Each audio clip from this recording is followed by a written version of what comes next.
عليه ونعوذ بالله من شرور أنفسنا ومن سيئات أعمالنا من يهده الله فلا مضل له ومن يضلله فلا هادي له ونشهد أن لا إله إلا الله وحده لا شريك له ونشهد أن سيدنا وسندنا ونبينا وشفيعنا وهادينا ومرشدنا ومولانا محمدا أحمدا عبده ورسوله أما بعد فأعوذ بالله من الشيطان الرجيم بسم الله الرحمن الرحيم قال الله تبارك وتعالى في كلام المجيد والفرقان الحميد إن هذا القرآن يهدي للتي هي أقوم ويبشر المؤمنين الذين يعملون الصالحات أن لهم أجرا كبيرا وأن الذين لا يؤمنون بالآخرة أعتدنا لهم عذابا أليما ويدعو الإنسان بالشر دعاءه بالخير وكان الإنسان عجولا وقال النبي صلى الله تعالى عليه وسلم إن الله يرفع بهذا الكتاب أقواما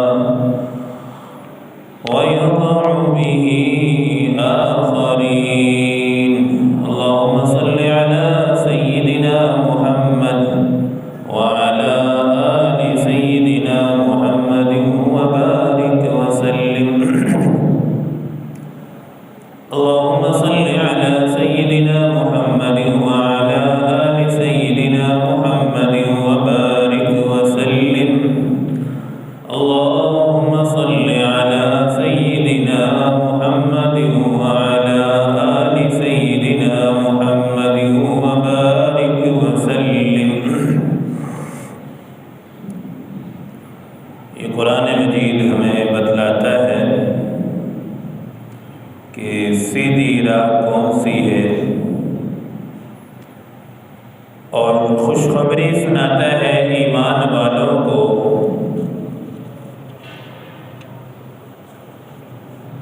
کہ ان کے لیے بڑا اچھا ثواب ہے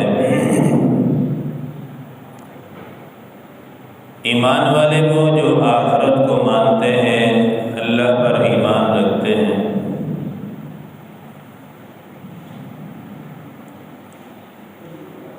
قرآن مجید اور ماہ رمضان یہ آپس میں ان کا بڑا گہرا تعلق ہے چونکہ شہر رمضان الذی انزل فیہ القرآن ہدی للناس اللہ تعالیٰ نے قرآن مجید کو ماہ رمضان میں نازل فرمایا ہے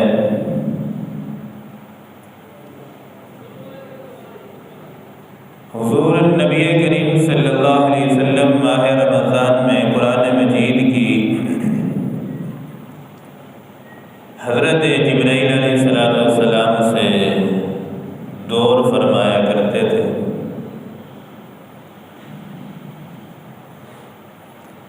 قرآن مجید اس طرح کی ہدایت کی رہنمائی کرتا ہے قرآن مجید نے اسے اقوم سے تعبیر کی ہے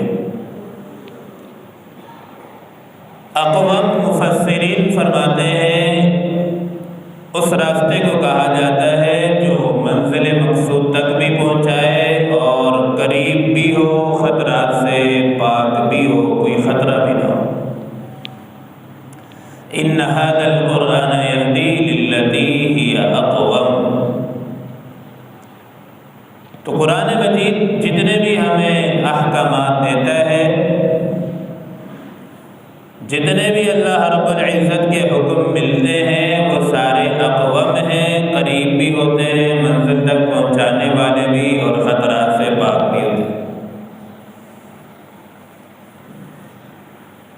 اس لیے قرآن مجید نے اللہ تعالیٰ نے واضح فرما دیا کہ اقوم یہ قریب بھی ہے اور آسان بھی ہے اور منزل تک پہنچانے والا ہے۔ پھر آخر میں، اسی آیت کے آخر میں اللہ نے فرمایا وَكَانَ الْإِنسَانُ عَجُولًا۔ انسان بہت ساری دعائیں اپنے لیے ایسی مانگ لیتا ہے جلد بازی کے اندر، جو اس کے لیے اگر اللہ تعالیٰ قبول فرما لے تو تباہ و بربادی کا سبب بن جاتی ہے۔ لیکن اللہ تعالیٰ فوراً دعائیں قبول نہیں فرماتے۔ پھر انسان بھی سمجھ جاتا ہے کہ یہ دعا میرے لیے بہتر نہیں ہے، اگر بہتر ہوتی تو اللہ تعالیٰ فوراً اسے قبول فرما لیتے، لیکن قبول نہیں۔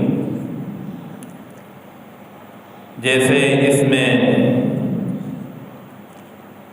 حارث کے متعلق آتا ہے، جب اس نے اپنے لیے تباہ و بربادی کی دعا مانگی اور یہ کہا کہ یا اللہ اللہم ان کان ھذا ھو الحق من عندک، یا اللہ اگر یہ اسلام آپ کے نزدیک برحق ہے تو پھر فامطر علینا حجارۃ من السماء او ائتنا بعذاب الیم۔ اگر باقی یہ اسلام برحق ہے تو آپ آسمان سے پتھروں کی بارش نازل فرمائیں، کوئی اور عذاب ہمارے لیے نازل فرما دیں تاکہ ہمیں پتہ چل جائے کہ اسلام برحق ہے۔ تو انسان جلد بازی میں آ کر اس طرح کی دعائیں مانگتا ہے تو اللہ تعالیٰ فوراً قبول نہیں فرماتے، اس لیے اللہ تعالیٰ نے فرمایا وَكَانَ الْإِنسَانُ عَجُولًا، انسان جلد باز ہے۔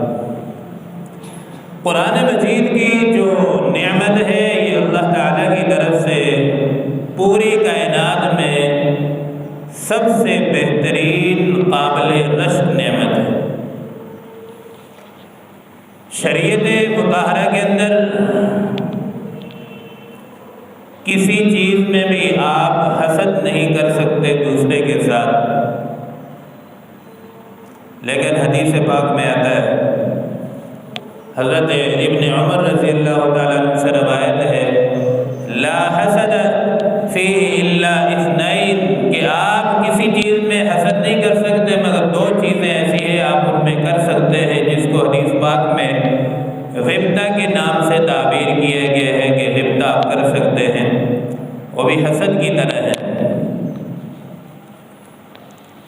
ایک فرمایا ہوا کہ رجل آتاہ اللہ القرآن، ایک وہ آدمی جس کو اللہ تعالیٰ نے قرآن مجید کی دولت عطا فرمائی ہو، آنا اللیل و آنا النہار، رات کے کچھ حصے میں بھی وہ تلاوت کرتا ہو اور کچھ دن کے حصے میں، تو آپ اس کے بارے میں حسد کر سکتے ہیں کہ یا اللہ یہ نعمت مجھے بھی عطا فرما، اس کے پاس بھی باقی رہے۔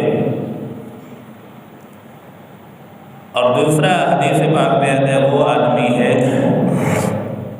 جس کے بارے میں آپ غبطہ کر سکتے ہیں، حسد کر سکتے ہیں، رجل آتاہ اللہ مالا، جسے اللہ تعالیٰ نے مال و دولت عطا فرمایا ہو، رات دن وہ اللہ کے راستے میں خرچ کرتا ہو۔ کتنی بڑی نعمت ہے قرآن مجید کی جو اللہ تعالیٰ نے ہمیں عطا فرمائی ہے۔ باقی کسی چیز میں حسد جائز نہیں ہے۔ حدیث پاک میں صرف اس کتاب کے بارے میں فرمایا کہ جو آدمی قرآن مجید اس کو دیا گیا ہو، دن رات تلاوت کرتا ہو، اس کے بارے میں آپ حسد کر سکتے ہیں۔ پھر ایک اور حدیث مبارکہ میں امام الانبیاء صلی اللہ علیہ وسلم نے ارشاد فرمایا، جو آدمی قرآن مجید کی تلاوت میں مشغول رہے، باقی اعمال نہ کر سکے، نوافل ہیں، دیگر کام ہیں، تو اللہ تعالیٰ قرآن مجید کی تلاوت میں مشغول ہونے کی وجہ سے، مصروف ہونے کی وجہ سے باقی جتنے اعمال ہیں ان کا اللہ تعالیٰ پورا پورا اجر عطا فرماتے ہیں اس کو۔ ایک آدمی کھڑا شب بیداری، تہجد، قیام اللیل، سارے اعمال کر رہے ہیں، ایک بیٹھ کے قرآن پڑھ رہے، قرآن پڑھنے والے کو قرآن کا اجر بھی ملتا ہے، تہجد، صلاۃ و تسبیح، اوابین، جتنے اعمال باقی کر رہے ہوتے ہیں ان کا بھی پورا پورا اجر اللہ تعالیٰ عطا فرماتا ہے۔ تو یہ کوئی معمولی کتاب نہیں ہے، یہ بہت ہی عظیم کتاب اللہ تعالیٰ نے ہمیں عطا فرمائی ہے، اور اس کو آپ سمجھ کے پڑھیں یا بغیر سمجھ کے پڑھیں تب بھی جو ہے اس کا اجر اللہ تعالیٰ پورا پورا عطا فرماتا ہے، کوئی اس میں کٹوتی نہیں ہوتی۔ امام احمد بن حنبل رحمہ اللہ کے متعلق آتا ہے، اللہ تعالیٰ کی انہیں خواب کے اندر ایک دفعہ نہیں کئی دفعہ اللہ تعالیٰ کی زیارت نصیب ہوئی، اور جب زیارت نصیب ہوئی تو امام احمد بن حنبل رحمہ اللہ نے فرمایا، یا اللہ وہ کون سی چیز ہے جو ہم اس کو اہتمام کریں اور آپ کا قرب نصیب ہو جائے۔ اور ہر مومن کی یہی چاہت ہے کہ ہم اللہ تعالیٰ کے قریب ہو جائیں۔ اللہ تعالیٰ نے فرمایا، امام احمد، قرآن مجید کی تلاوت یہ سب سے بہترین عمل ہے جو بندے کو میرے قریب کر دیتا ہے، میرا قرب نصیب ہوتا ہے۔ امام احمد رحمہ اللہ نے فرمایا، یا اللہ، فہمن او بلا فہمن، سمجھ کے پڑھیں، ترجمے کے ساتھ، تفسیر کے ساتھ پڑھیں یا بغیر سمجھ کے، کس طرح آپ کا قرب نصیب ہوتا ہے۔ اللہ نے فرمایا سمجھ کے پڑھو تب بھی، بغیر سمجھ کے پڑھو تب بھی، ہر طریقے سے قرآن پڑھنے سے، تلاوت سے میرا قرب نصیب ہوتا ہے۔ یہ قرآن مجید کی تلاوت در حقیقت اللہ تعالیٰ سے ہم کلام ہونا ہے، باتیں کرنی ہے۔ یہ قرآن مجید اللہ تعالیٰ کا کلام ہے، اللہ تعالیٰ کی باتیں ہیں۔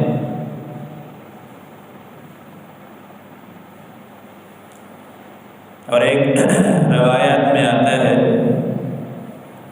جو آدمی اپنے بچے کو خالی ناظرہ قرآن مجید پڑھاتا ہے، جب بچہ ناظرہ قرآن مجید مکمل کر لیتا ہے، اللہ تعالیٰ اس کے والدین کے اگلے پچھلے سارے گناہوں کو معاف فرما دیتا ہے۔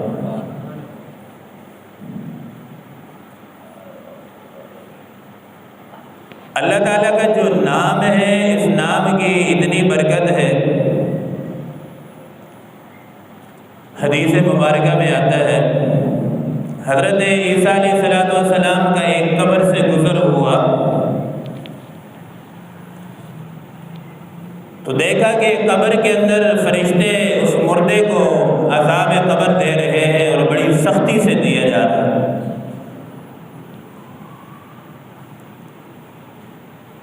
عیسیٰ علیہ السلام آگے تشریف لے گئے، تھوڑی دیر بعد واپس آئے تو اسی قبر سے گزر ہوا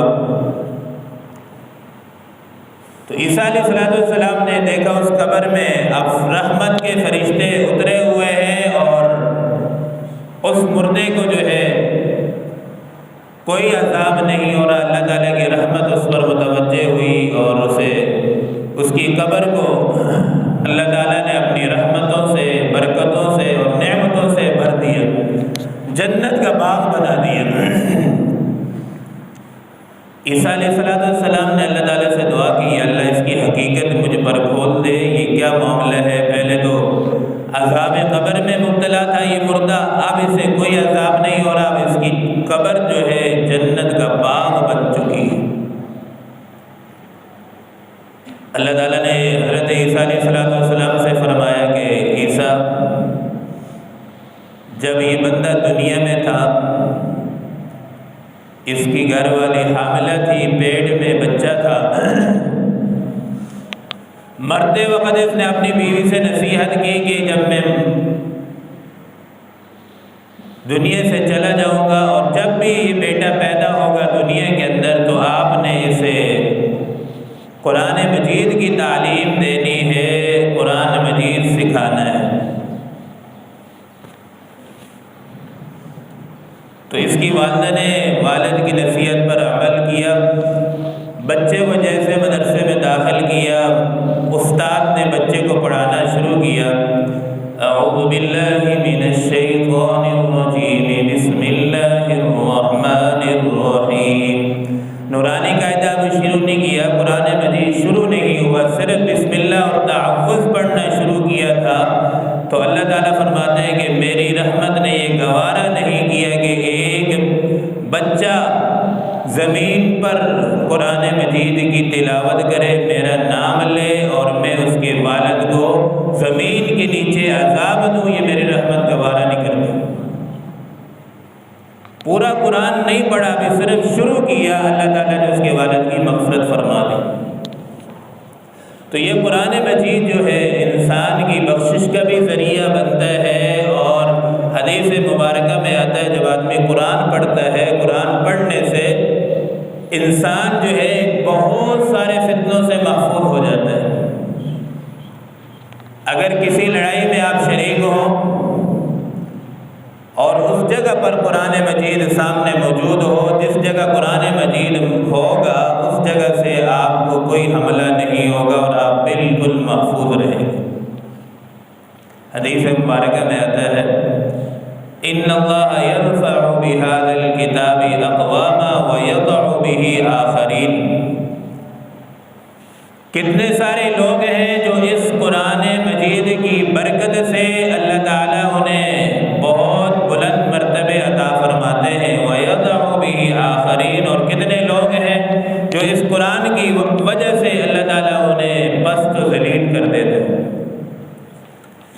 اب جو لوگ اس کو اپنے سامنے رکھ کے قرآن مجید کو امام بنا کر زندگی گزارتے ہیں تو اللہ تعالیٰ انہیں بلندیاں عطا فرماتے ہیں، اور جو اس کو پیچھے پسے پش ڈال دیتے ہیں تو اللہ تعالیٰ پھر انہیں پستی اور ذلت ان کا مقدر بنا دیتے ہیں۔ صحابہ نے قرآن مجید کو اپنا امام بنایا تو پھر دنیا پر صحابہ نے حکومتیں کی۔ جس قوم نے بھی قرآن مجید کے دامن کو چھوڑا وہ قوم ذلت اور رسوائی کے پستی میں چلی گئی۔ قرآن مجید سے محبت ہر مسلمان کا ایمان ہے۔ حضور اکرم صلی اللہ علیہ وسلم خود جو ہے سب سے بڑے قاری قرآن بھی تھے، اور خود حضور صلی اللہ علیہ وسلم پر یہ قرآن مجید نازل ہوا۔ حضرت عبداللہ ابن مسعود رضی اللہ تعالیٰ عنہ حضور صلی اللہ علیہ وسلم منبر پر تشریف فرما تھے۔ حضرت عبداللہ ابن مسعود سے فرمایا کہ عبداللہ ابن مسعود قرآن مجید مجھے سناؤ۔ اب یہ دیکھیں حضور اکرم صلی اللہ علیہ وسلم کا قرآن مجید سے کتنی محبت، دوسرے سے قرآن سننا یہ بھی محبت ہے، قرآن مجید سے خود پڑھنا یہ بھی محبت ہے، اور اہل قرآن والوں کو محبت کی نظر سے دیکھنا یہ بھی عبادت ہے، یہ بھی قرآن مجید کے ساتھ اہل دین والوں کے ساتھ محبت کی علامت ہے۔ حضرت عبداللہ ابن مسعود رضی اللہ تعالیٰ نے فرمایا یا رسول اللہ یہ قرآن مجید تو آپ پر نازل ہوا، میں کیسے پڑھوں؟ آپ صلی اللہ علیہ وسلم نے فرمایا کہ نہیں پڑھو، سورۃ النساء کی تلاوت شروع فرمائی۔ عبداللہ ابن مسعود رضی اللہ تعالیٰ پڑھتے گئے، حضور صلی اللہ علیہ وسلم سن رہے ہیں اور آنکھوں سے آنسو بہ رہے ہیں۔ جب یہاں تک پہنچے نا فَكَيْفَ إِذَا جِئْنَا مِنْ كُلِّ أُمَّةٍ بِشَهِيدٍ وَجِئْنَا بِكَ عَلَى هَؤُلَاءِ شَهِيدًا۔ حضور صلی اللہ علیہ وسلم نے فرمایا عبداللہ ابن مسعود بس رک جاؤ۔ عبداللہ ابن مسعود فرماتے ہیں جب میں نے نبی اکرم صلی اللہ علیہ وسلم کو دیکھا تو جب میں رکا تو دیکھا حضور صلی اللہ علیہ وسلم کی آنکھوں سے بہت آنسو بہ رہے تھے۔ قرآن مجید کے ساتھ حضور صلی اللہ علیہ وسلم بھی محبت فرماتے تھے۔ ہر امتی کو ظاہر سی بات ہے قرآن مجید سے جس کو محبت نہیں ہوگی وہ مسلمان ہی ہو سکتا۔ قرآن مجید کی جو ہے فضیلت ہی ایسی ہے پھر کوئی آدمی اگر یہ کہ حدیث پاک میں آتا ہے کہ جی میں قرآن مجید بھول گیا یا فلانی آیت بھول گیا، تو حدیث پاک میں یہ فرمایا گیا ہے کہ اس طرح نہ کہو کہ میں بھول گیا ہوں، اذا نسیا، بلکہ تم سے بلا دیا گیا ہے۔ جب کو تم قرآن مجید نہیں پڑھو گے تو یہ ایسے نکل جاتا ہے سینوں سے، دل و دماغ سے، جیسے جانور رسی چھڑا کر بھاگ جاتا ہے۔ جتنا قرآن سے محبت ہوگی، لگاؤ، عشق ہوگا، یہ قرآن اتنا اسی کے سینے میں آتا ہے۔ جب عشق محبت نہیں ہوتی تو قرآن اس کے قریب بھی نہیں جاتا۔ یہ اسی سینے میں آتا ہے جو سینہ پاک، صاف و معطر سینہ ہوگا، دل، دماغ، نگاہ پاک ہوگی، اتنا یہ قرآن اس کے سینے میں محفوظ ہوگا۔ جو جتنا گناہوں سے لت پت آلود ہوگا، یہ قرآن اس سینے میں بہت کم عرصہ ٹھہرتا، زیادہ عرصہ نہیں۔ اس لیے فرمایا کہ جو آدمی بد نظری کرتا ہے قرآن مجید سے جلدی بھول جاتا ہے، اسے زیادہ عرصہ یاد نہیں رہتا۔ تو جتنا گناہوں سے جو پاک رہتا ہے، یہ کتاب اللہ اس کے سینے میں اتنا زیادہ عرصہ محفوظ رہتی ہے۔ اب امام الانبیاء صلی اللہ علیہ وسلم کو اللہ نے ایک نہیں کئی معجزات عطا فرمائے۔ حضور صلی اللہ علیہ وسلم کے 2 معجزے ایسے ہیں جو قیامت تک زندہ اور باقی رہیں گے۔ باقی جتنے انبیاء آئے ان کو اللہ تعالیٰ نے معجزات عطا فرمائے اور جاتے ہی ان کے معجزے ختم ہو گئے۔ جیسے عیسیٰ علیہ السلام کو معجزہ عطا فرمایا تھا، جس قبر میں کھڑے ہوتے مردے سے کہتے قم بإذن اللہ، کھڑا ہو جاتا مردہ، فوراً ساری باتیں کرتا، پھر اللہ کے حکم سے واپس قبر میں چلا جاتا۔ موسیٰ علیہ السلام کو جس طرح معجزہ عطا فرمایا، تو گویا جتنے انبیاء کو معجزات اللہ نے دیے دنیا سے چلے گئے، معجزات ختم۔ نبی اکرم صلی اللہ علیہ وسلم کے 2 معجزات ایسے ہیں جو قیامت تک زندہ رہیں گے، قیامت کے بعد بھی زندہ رہیں گے۔ ایک معجزہ اس میں سے قرآن مجید کا معجزہ، قرآن مجید کا معجزہ ہے جو ہمیشہ زندہ اور باقی رہے گا۔ دوسرا معجزہ جو ہے، جب حاجی حج کرتے ہیں، جس مقام پر جا کر کنگریاں مارتے ہیں، نبی اکرم صلی اللہ علیہ وسلم نے فرمایا کہ جس حاجی کی حج قبول ہو جاتا ہے تو اللہ تعالیٰ نے فرشتوں کی ڈپٹی لگائی ہوئی ہے کہ وہ کنگریاں اٹھا لیتے ہیں، اٹھا کے اپنے پاس محفوظ کر لیتے ہیں، اور جس حاجی کا حج قبول نہیں ہوتا وہ ان کی کنگریاں وہیں پڑی رہتی ہیں۔ اور پھر جو حج پہ جاتے ہیں انہوں نے دیکھا ہوگا وہاں کوئی حکومت کی طرف سے اہتمام نہیں ہوتا، لاکھوں حاجی ہوتے ہیں، لاکھوں کنگریاں ماری جاتی ہیں، روزانہ کی بنیاد پر ماری جاتی ہے، پر وہاں جمرات میں آپ کو کوئی کنگری نظر نہیں آتی، نیچے کوئی پتھر نظر نہیں آتے۔ اگر وہاں جمع ہوتے تو ایک پہاڑ بن چکا ہوتا، لیکن نیچے کوئی کنگریاں نظر نہیں آئیں گی، اس جمرات کے مقام پر بھی کوئی کنگری آپ کو نظر نہیں آتی۔ یہ بھی حضور صلی اللہ علیہ وسلم کا معجزہ ہے کہ وہاں کوئی کنگری جمع نہیں ہوتی، نیچے کوئی کچرا نہیں بنتا۔ حالانکہ کئی ایسے ایسے لوگ بھی ہوتے ہیں جو کنگری نہیں بڑے بڑے پتھر اٹھا کے مارتے ہیں، لیکن وہ بھی نیچے جمع نہیں ہوتے۔ یہ معجزہ ہے حضور صلی اللہ علیہ وسلم کا۔ تو یہ 2 معجزے ایسے ہیں جو قیامت تک زندہ رہیں گے، اور قرآن مجید کی یہ تاثیر ہے۔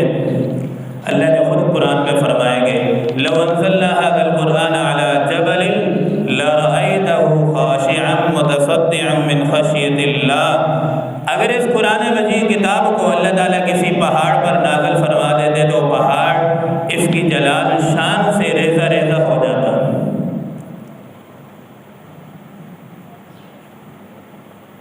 شاہ محدث دہلوی رحمہ اللہ اپنے کمرے میں تشریف فرما تھے، تو ایک مسلمان آیا بھاگتا ہوا، کہا حضرت دین کی ناک کٹ چکی ہے اور آپ خاموش بیٹھے ہیں، کیا ہوا بھائی؟ کہا ایک عیسائی پادری چیلنج کر رہا ہے کہ بھائی مسلمانوں، اگر تمہاری کتاب سچی ہے تو آؤ اپنی کتاب لے کر آگ جلاتے ہیں، اس میں اپنی کتاب کو ڈالتے ہیں، جس کی کتاب سچی ہوگی وہ بچ جائے گی، جس کی کتاب جھوٹی ہوگی وہ جل جائے گی۔ عیسائی نے اپنی کتاب کے ساتھ مسالے لگا کر لے کر آیا ہوا تھا۔ شاہ محدث دہلوی رحمہ اللہ نے کہا اچھا ٹھیک ہے۔ جیسے بازار میں مجمع میں پہنچے، آگ جلائی گئی اور آگ کے شعلے بلند ہوئے، شاہ محدث دہلوی نے فرمایا کہ بیٹا ہم تمہاری طرح بے ادب گستاخ نہیں ہیں قرآن کے کہ خود کھڑے ہو کے تماشا دیکھیں اور کتاب کو آگ میں ڈال دیں۔ ہم ایسے بے ادب گستاخ نہیں ہیں، اس طرح کرتے ہیں بیٹا تو اپنی کتاب تو بھی سینے کے ساتھ لگا، میں بھی سینے کے ساتھ لگاتے ہیں، دونوں آگ میں کودتے ہیں، جو جل گیا وہ نحق پر ہے، جو نہیں جلے گا وہ بچ جائے گا۔ پادری کہنے لگا اوئے اوئے میں نے تو کتاب کے ساتھ مسالے لگائے ہوئے تھے، جسم پر تو کوئی مسالے نہیں ہیں۔ وہیں سے وہ فرار ہو گیا، بھاگ گیا۔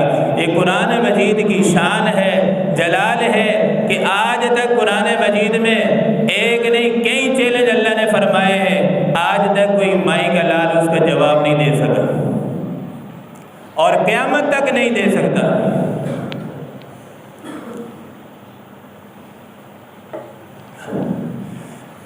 بات کو میں سمیٹ رہا ہوں۔ انڈیا کا ایک واقعہ ہے اور انتہائی سبق آموز واقعہ ہے۔ انڈیا کے اندر ایک بندے کا انتقال ہوا تو اس نے نصیحت کی کہ میرا جنازہ فلاں ابن فلاں پڑھائے گا۔ اللہ کی شان، جب اس بندے کا انتقال ہوا فلاں ابن فلاں بھی اس موقع پر پہنچ گیا۔ لوگوں نے کہا حضرت آپ آگے ہو جائیں، جنازہ پڑھائیں، وصیت آپ کے لیے۔ میت کی کہ فلاں فلاں ابن فلاں جنازہ پڑھائے گا۔ کہا اچھا۔ اس نے گھر میں پیغام بھیجوایا کہ بھائی کس کی نصیحت کس کے لیے تھی؟ کہا آپ کے لیے نصیحت تھی کہ آپ ہی جنازہ پڑھائے گا۔ انہوں نے کہا چلو ٹھیک ہے۔ تو جنازہ پڑھایا گیا، جب دفنایا گیا تو اتفاق کی بات، قدرت کی شان ہے کہ اس بندے کا پرس قبر میں گر گیا۔ اب ان کو پتہ نہیں چلا، چل دیے آگے، راستے میں دیکھا کہ پرس نہیں ہے۔ وہ پرس اتنا ضروری تھا کہ نوکری کا کارڈ دیگر دوسری چیزیں اس میں موجود تھی۔ تو انہوں نے دوبارہ پہنچے، انہوں نے قبر جب کشائی کرائی گئی، قبر کھودی گئی تو دیکھا اس بندے کی قبر پوری جو ہے پھولوں سے بھری ہوئی ہے، جنت کی نعمتوں سے بھری ہوئی ہے۔ اللہ ایسے واقعات دکھاتا ہے بسا اوقات تاکہ امت کو یہ بات سمجھائی جائے۔ ہر دور میں کوئی نہ کوئی ایسے واقعات رونما ہوتے ہیں جو اللہ تعالیٰ اپنی شان بتلانا چاہتے ہیں، قرآن کی شان بتلانا چاہتے ہیں۔ سارے دنیا حیران ہوئی یہ کیا معاملہ ہے، فوراً قبر بند کی، گھر والوں تک پہنچے، پوچھنے لگے بتاؤ بھائی کوئی اس بندے کی ایسا عمل بتاؤ جس کی وجہ سے اللہ نے اس کے ساتھ یہ معاملہ فرمایا۔ اس کی گھر والی کہنے لگی کہ بھائی کوئی اتنا خاص عمل تو نہیں تھا، مجھے اس کے نکاح میں 40 سال ہو چکے ہیں، 40 سال میں نے ایک ہی عمل دیکھا، یہ بندہ قرآن مجید پڑھا ہوا نہیں تھا لیکن صبح اٹھتا تھا قرآن مجید کھولتا، کہتا اللہ میاں یہ بھی سچ، یہ قرآن کے ساتھ محبت دیکھیں، پڑھنا نہیں آتا یا اللہ یہ بھی سچ، یہ بھی سچ، یہ بھی سچ، اور پھر کیا کرتا قرآن کو چومتا، سینے سے لگاتا، سر پہ رکھتا اور رکھ دیتا۔ پڑھنا نہیں آتا لیکن قرآن کو دیکھنا بھی ثواب ہے، قرآن والوں کو دیکھنا بھی ثواب ہے، قرآن والوں سے محبت بھی ثواب ہے۔ گھر والوں نے بتایا کہ 40 سال سے اس کا یہ عمل تھا۔ اب بتاؤ جو قرآن کو چومے اور خالی ہاتھ رکھ کے کہ یہ بھی سچ، یہ بھی سچ، اس کے لیے اللہ جنت کے فیصلے فرمائے۔ جو قرآن کو پڑھے گا اس پر عمل کرے گا اس کے لیے کیا مقام ہوگا۔ اللہ تعالیٰ ہم سب کو قرآن مجید سمجھنے، عمل کرنے اور پڑھنے کی توفیق نصیب فرمائے۔ وآخر دعوانا الحمدللہ رب العالمین۔